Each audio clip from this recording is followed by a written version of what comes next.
Warning, this episode contains brain food that will lead to improved emotional and social intelligence.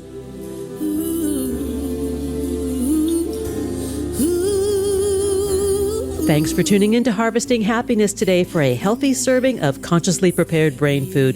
This is Lisa Cypers Kamen, your host. For more than 13 years, I've been handcrafting these sound ideas for better well-being. Each week, I love spotlighting diverse thinkers and doers who are contemporary trendsetters and change agents, devoting their lives to creating a better world in which to live. I invite you to listen up and change the way you think about human happiness. Our award-winning content is fresh, optimistic, and purpose-driven media that promotes well-being from the inside out. Alrighty then, let's dive in. This episode offers psychosocial education designed to inspire and motivate our listeners. The information provided does not constitute a therapeutic relationship nor a substitute for professional mental health care. If you are experiencing a mental health crisis, call 911, go to your nearest emergency room, or for listeners in the United States, text 988 for the National Suicide and Crisis Lifeline. Good morning, good afternoon, and good evening, wherever you are. Thanks for joining me on today's show, where you will learn about grit, grace, and the power tools of courage. My guest today is Bishop Mariann Edgar Budde. She is the author of How We Learn to Be Brave, Decisive Moments in Life and Faith. Bishop Budde is the bishop and spiritual leader of the Episcopal Diocese of Washington, D.C. and the Washington National Cathedral. Prior to her election in 2011, she was a parish priest in Minneapolis for 18 years. Bishop Budde has appeared on the PBS NewsHour, Meet the Press, Good Morning America, and The Today Show, among others. Mariann has also earned her Master's in Divinity and Doctor of Ministry from Virginia Theological Seminary. And I am delighted to have you with me today, Mariann. I'm really excited to talk about this subject. Thank you. I'm so happy to be with you as well, Lisa. I'm grateful for the invitation. Me too. Let's talk about your inspiration to write the book, How We Learn to Be Brave. Well, inspiration is such a mystery in its inception, its follow through. It has a lot to do with what you said at the beginning about grit and grace. The catalytic event was one of those relatively rare moments when my life kind of goes into a spotlight, when people other than those in my immediate world are aware of my work. And that was when I took a public statement in opposition to our former president when he used one of our churches as a backdrop in the midst of the real tumultuous events of June of 2020 after George Floyd's murder. And that in that moment, there was a fair amount of conversation about the bravery or the courage that was required in that action, which at the time, frankly, didn't feel like courage to me. And we can talk about that later if you like. But what precipitated the writing was when people asked me to reflect on that, I realized that my understanding of courage is so much deeper than moments of notoriety, if you will, or of public awareness, and has far more to do with the day-to-day living that sets a direction for a given life, and those decisive moments, most of which are unknown to anyone except ourselves and a small group of people, that those are the things that really make for a courageous life, or those are the moments that teach us how courage evolves. And that's what inspired me. And then the book took on its own life as I reflected on those themes in a deeper way.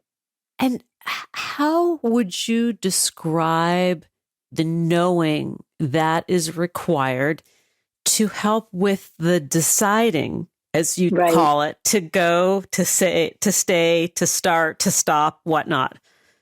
Right. Well, I think there's in my experience, and I also draw upon the life stories of all manner of people, from historical figures to people that I admire now, to characters in literature. And there seems to be an inner prompting or an inner energy that is on some level unanswerable until it doesn't go away until we tend to it. And that inner prompting, and it can have it can be caused by external events, but something happens inside us that builds to an awareness that we have a decision to make. And it can be large or small, it can be public or private, it can have, consequences that span decades, or it can be something immediate in the moment. But there's this awareness that we have come to a moment of choice. And so I try to, I don't know how to answer where that comes from. that has, that's just the stuff of mystery. But I do think we all know what it feels like to reach a point where we are summoned by life, by our circumstances, by some spiritual force that is beyond any adequate naming, that calls us into a space where we have to move or do something or act in some way that calls us beyond our, to use the phrase, our comfort zone now. It usually calls us to some place of risk or of unknowing that starts us on a path, and we follow it. And so that's what I try to give language to, what those experiences can feel like over the course of a life. What I'm hearing from what you're describing is almost like the needle of the internal compass has like a little spark, like it gets a little electrical jolt that it has to somehow move direction in some way. And you can't describe where that electrical impulse is coming from, but it is. It's Right. just something that happens. Right. Now, in fairness, in our consciousness, much of that is happening in response to our lives and our life circumstances, right? Things happen, things change, something presents itself, an opportunity presents itself, an opportunity is denied us. There is something that requires a response in some way. So I think that's one whole category of how that spark gets lit. And then there are the other ones that are more internal, and there's a developmental aspect to that as well, that certain sparks within us are lit at certain stages of our lives, and that it's as mysterious as how a child learns to walk, right? If you've ever been around a child who is learning to walk, you can tell that there is something internal happening that is motivating that child to move from a crawl or a holding on to a ledge to taking those first steps alone. And for me, that's one of the most powerful images of what it feels like, because you can see on a child's face that she or he knows exactly what's happening, right? There is something really big happening right now. And usually at that point of awareness is when they tumble over and fall on their hopefully well-padded bottom. But you know what I'm saying, that there's this sense of inner drive that comes as a result of the circumstances or the place in life that calls those to mind, calls those moments to our fore, right? Going back to your catalyst, I want to just reflect upon you sort of stepping into public truth about, in a brave way, about what you believe to be true. And how that, whether you agree or disagree, one disagrees, it doesn't matter, but the respect that we must pay to ourselves and each other when we have the gumption, when we have that grit and that grace to walk into that light of truth. Right. In part, it was a response to the fact of I'm a person, and my job is as the spiritual leader of 86 Episcopal churches in the Washington, D.C. area. And one of them is directly situated across from the White House. Yep. And so in part, the response was because some momentous things were happening right on the grounds of a church under my care. And And in some ways, when the events unfolded the way they did, some response was required. And I knew, even though I was sitting in my living room with my mother, who had just come into our home because of the COVID pandemic, right? I had to move her into our house, and we were sitting on the couch watching television, and these events were happening in real time. I knew because I knew, and I knew because people were contacting me, asking me for my response, right? There was this summons, both internally and externally, that said, you need to respond to this, right? And there wasn't a lot of time, right? So there wasn't a lot of time to think. And I spent some time in the writing, Lisa, dwelling on those moments when we don't have a lot of time to think. That life is, we just don't have time, Yep. right? And so for good or for ill, we may regret it later, but we are called upon to act. And I use the metaphor of baseball, like when it's a baseball player's turn at bat. It doesn't really matter how the player feels about that, it doesn't, nothing. It's his turn, her turn, and there you are, and you step up and you swing, right? So it's that kind of, so you're almost going on muscle memory and on instinct or intuition more than on conscious thought. And those moments are relatively rare, but when they happen, boy, do we know it. And people often talk about being on autopilot, right? Or like they describe what happened almost as if they were in a dream sequence, right? There was just all these things happening, and then you fill in the blank. I put my foot on the brake, or I jumped in the water, or I leapt from my, right? Yes. These things that happen, and people say, how do you do that? And on one level you say, well, I have no idea. And on another, when you look back, you can say, well, actually, there were a number of reasons why. There are a number of things I can point to say, yeah, that's kind of how that happened, because of all of these things that were true. And so in my instance, in that case, it was a moment of, I was the person in the position that had the ability to say something. And the question was I going to say something, or was I going to let it pass?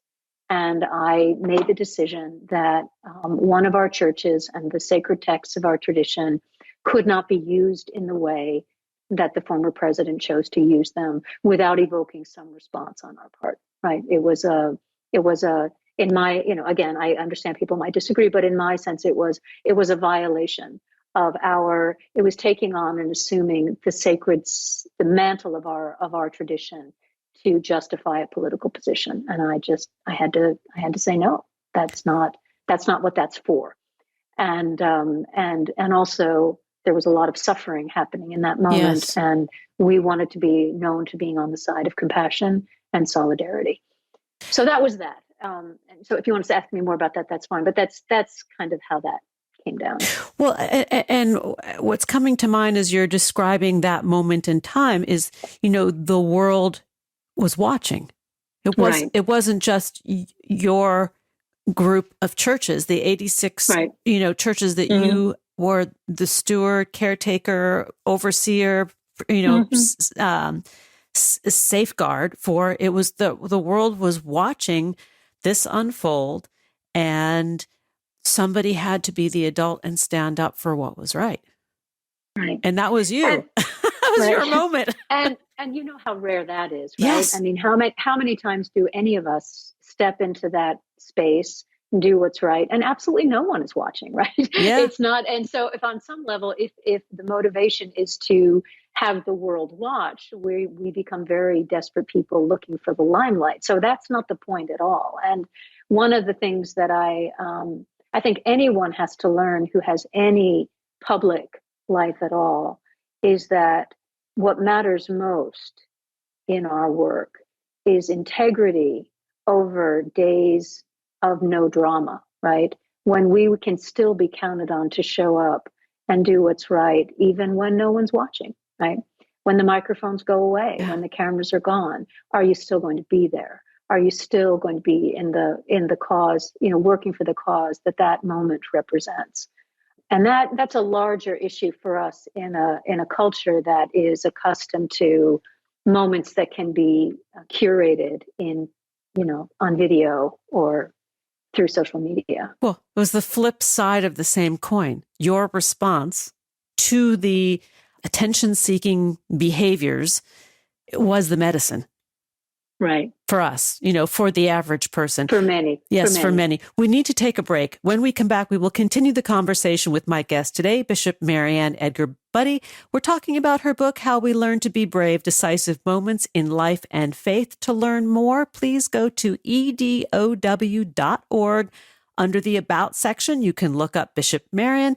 To find her on Twitter, go to @me, BUDDE, @me_Budde. On Facebook, Bishop Mariann Budde. And on Instagram, Mariann Budde. Here comes the pause. We'll be right back. And that actually is a promise. Just a minute here. Before we take that break, I want to remind everyone about the importance of personal growth. And growth is a very good thing, especially when it promotes good hair days that always lead to happier days.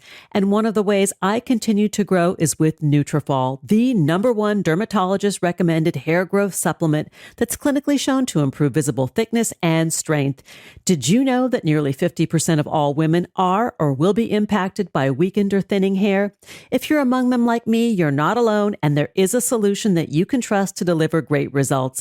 Nutrafol supports healthy hair growth from within by targeting the root causes of thinning from within, like stress, hormones, environment, nutrition, lifestyle, and metabolism, all through whole body health. In a clinical study, 86% of women experienced improved growth after 6 months of using Nutrafol women's hair growth supplements. Nutrafol has multiple formulas, including vegan. Each physician-formulated product is made with natural, drug-free, medical-grade ingredients in consistent doses for reliable results that I have experienced firsthand. What I love most about Nutrafol's whole-body approach to health is that in addition to thicker and stronger hair, the ingredients have stopped excessive shedding while helping to improve my sleep, stress response, and those pesky menopause symptoms, including hot flashes.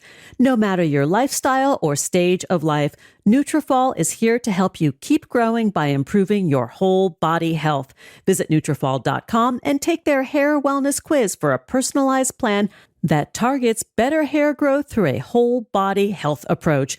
Join me and millions of others who are committed to keep growing with Nutrafol. Take the first step to visibly thicker, healthier hair. For a limited time, Nutrafol is offering our listeners $10 off your first month subscription and free shipping when you go to Nutrafol.com and enter the promo code HARVESTING. Find out why over 4,000 healthcare professionals recommend Nutrafol for healthier hair. Nutrafol.com, spelled Nutrafol.com, promo code HARVESTING. That's Nutrafol.com, promo code HARVESTING. Now let's take that pause.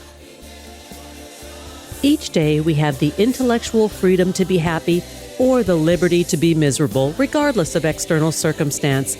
If you or someone you know is struggling with mental health, seek support because good psychological health is vital in the achievement of a happy and satisfying life. Visit harvestinghappiness.com for psychosocial educational resources to boost emotional and social intelligence. Like what you hear on Harvesting Happiness? Sharing is caring. Pay it forward by spreading the word to your community and through social media. Subscribe, listen, and share hundreds of downloadable episodes from wherever you get your podcasts. Connect with and follow us on most social media channels. And we're back, continuing the conversation with Bishop Mariann Edgar Budde. We're talking about grit, grace, and the power tools of courage. Let's get back to it. So, Bishop Mariann, let's talk a little bit for the average human when they reach those decisive moments in life, deciding to go, stay, and to start. What words of encouragement would you give us? One of the things that I think is so interesting for any of us to do is to look back on our lives, no matter how old we are, and to think about the turning points or the anchor events around which the narrative of our life can be told, right? And often we will come to, or we'll start our story with events that had some kind of catalytic power. And at the center of that event was a decision that we made, even if that decision was in response to something beyond our control.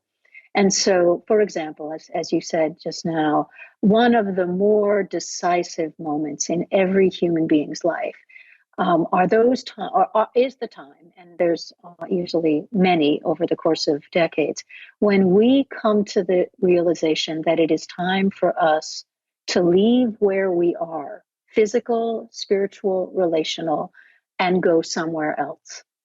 And it's a very clear sense that we are called to let go of something that is defining to us, be it a geographic location, employment, relationship, and move towards something else. Typically, that we can only see on the borders of our horizon. We're not 100% sure where the destination lay.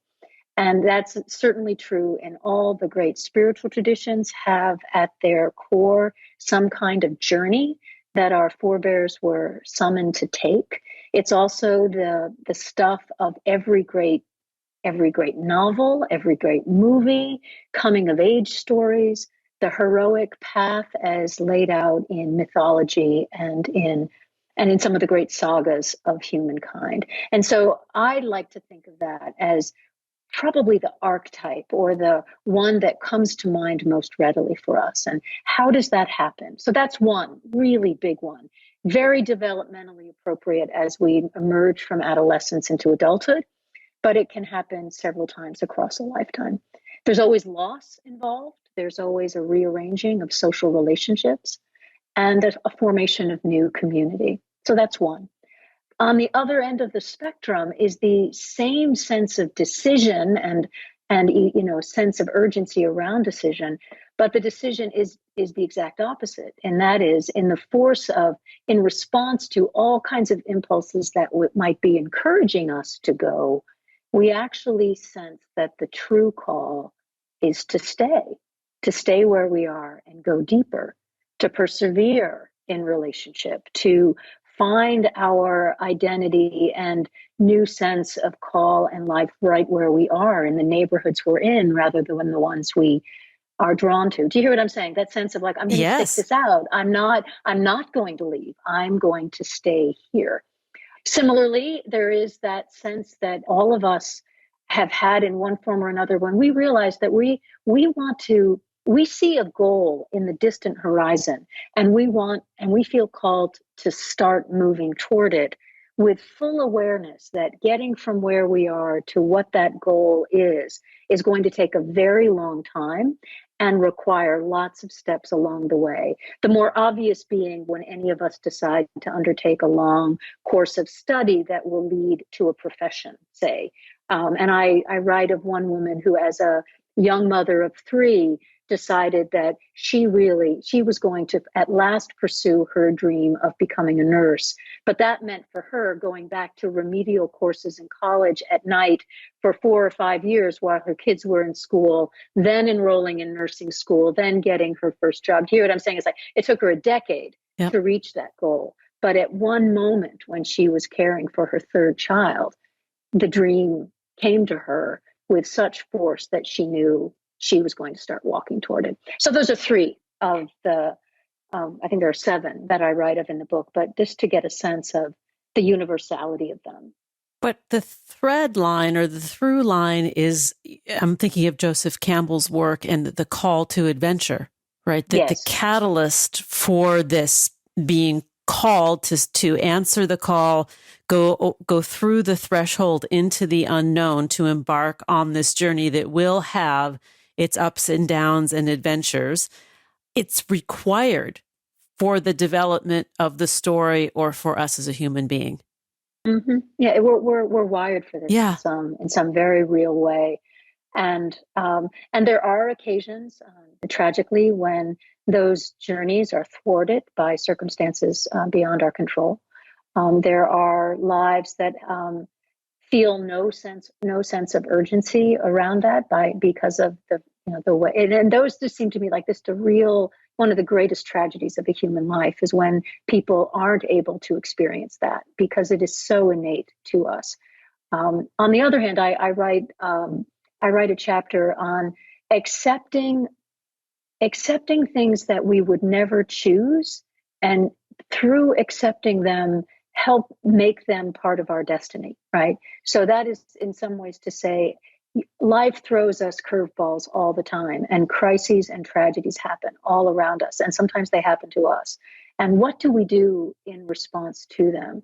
And we can find great courage, meaning, purpose, and life transformation when we accept the things that we would never choose, and then use that as raw material for something, to create something of our lives of true beauty and meaning for other people.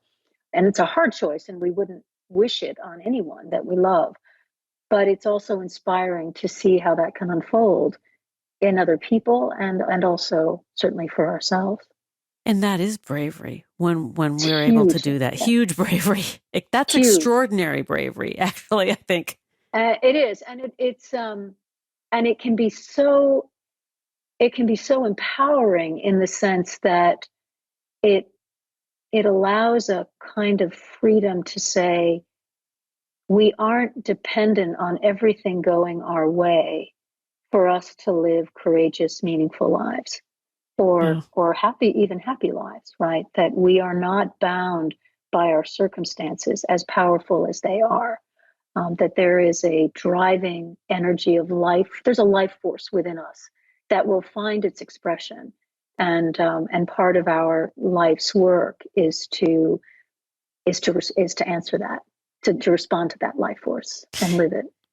And what I'm hearing from what you're saying also is that in addition to this bravery, albeit extraordinary or ordinary, that this happens on a soul level too. It doesn't happen just in the intellect. It happens in the heart and in the soul and within the spirit of each one of us, not even speaking from a religious perspective. No, it's definitely that part of us that it's everything, right? It's the whole, as the Buddhists say, it's the whole catastrophe, right? Body, Yes. soul, emotions, right? I mean, it's all of it, right? We're not one thing or the other, right? We are embodied spirits with extraordinary capacity for imagination and for creativity, for grit, for perseverance, to rise from disappointment, to rise from failure, even on some metaphysical level, as we live, to rise from death, to rise from the experiences that we would, by all accounts, describe as a death experience, and having life emerge from the ashes of whatever has befallen us.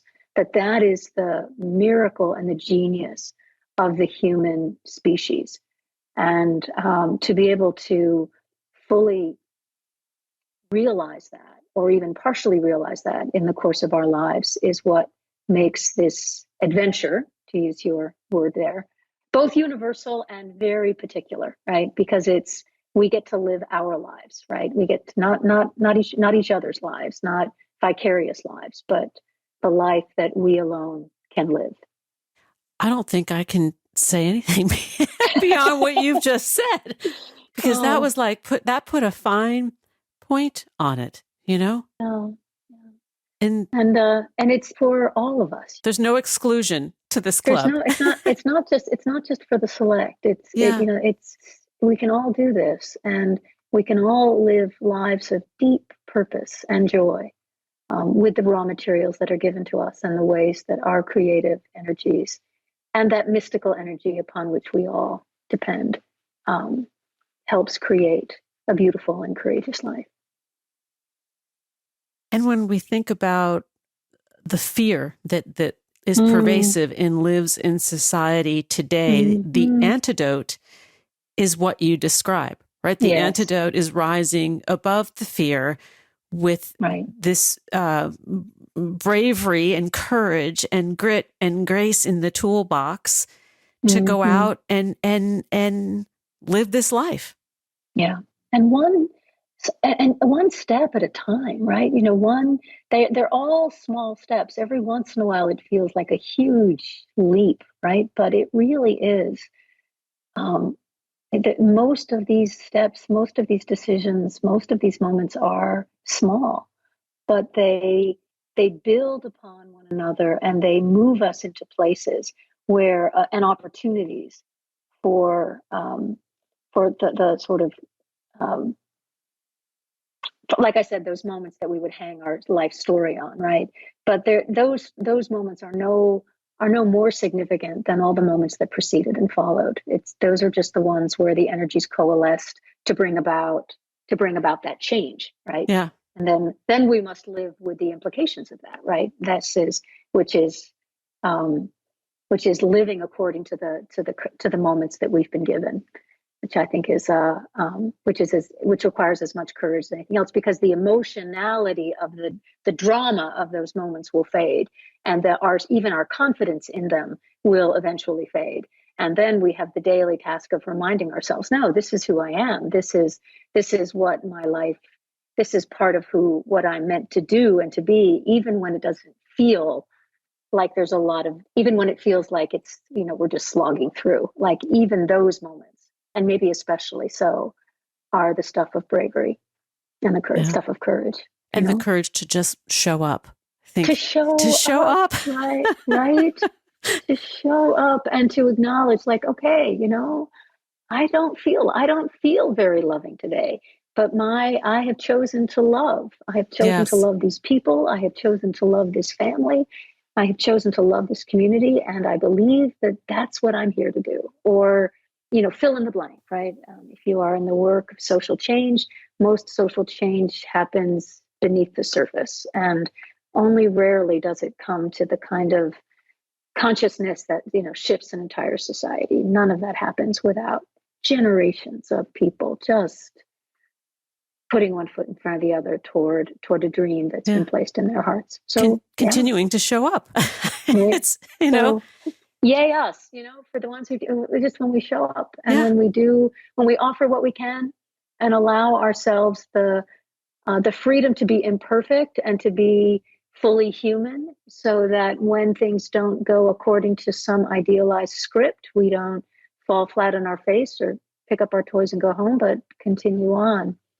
And that's how we become sturdy in this life, and resilient in the path, and frankly trusting that there's more at play in the universe than what we can see or control. And I believe that. I do too. Bishop Mariann Edgar Budde, thank you so much for thank you, Lisa, giving us all a dose of soul food today. That's what I feel like I've received. Bless you. I've as have I. It's just been wonderful speaking with you, Lisa, and I so admire your work and the goodness that you strive to put forth in the world. Thank you. Thank you. The book we're speaking about is How We Learn to Be Brave, Decisive Moments in Life and Faith. To learn more about Bishop Mariann Edgar Budde, please visit edow.org under the About section. Plug in Bishop Mariann. On Twitter, you can find her at @me_Budde, and that's Budde. On Facebook, Bishop Mariann Budde, and on Instagram, Mariann Budde. Come back and hang out again. Okay. Please. Anytime. Thank you. Thank you very much. My best to all your listeners. Thanks for joining us on Harvesting Happiness today. This is Lisa Cypers Kamen on behalf of my guest, Bishop Mariann Edgar Budde, wishing you kind thoughts, kinder words, and the kindest of actions. Until next time, remember, happiness is an inside job. Happiness is your inside job. Please go out and rock your day, and remember to be kind to one another. Want to take a deeper dive into sound ideas for better well-being? Check out our new bonus edition content, More Mental Fitness by Harvesting Happiness, available exclusively on Medium and Substack. Keep harvesting your own happiness anytime, anywhere from the comfort of wherever you are. Subscribe, listen, and share hundreds of downloadable episodes from wherever you get your podcasts. Connect with and follow us on most social media channels. To learn more about lifestyle management and mental fitness consulting services, please visit harvestinghappiness.com. Harvesting Happiness and More Mental Fitness are produced by me, Lisa Cypers Kamen, Andrea Mengele, Robin Boyd, Andrea Daly, and the awesome team at Podfly Productions, including Eric Begay, Kimberly Beck, and Alec Guess, in collaboration with TogiNet Radio kbuuradiomalibu.net, and is available on PRX, the Public Radio Exchange.